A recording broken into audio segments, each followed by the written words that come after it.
Sez.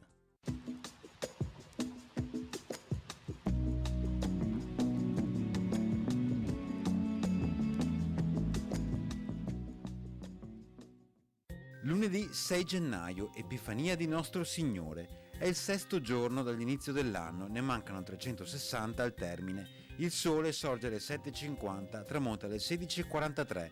La luna sorge alle 13:32, tramonta alle 3:03.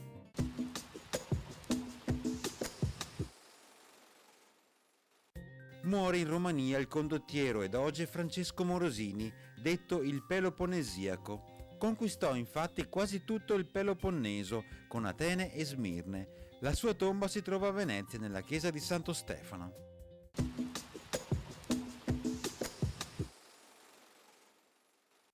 Le previsioni per domani: precipitazioni assenti, cielo poco o parzialmente nuvoloso, con delle nebbie sulla pianura fino al mattino e di sera, temperature in calo sulla pianura ed in aumento sui monti.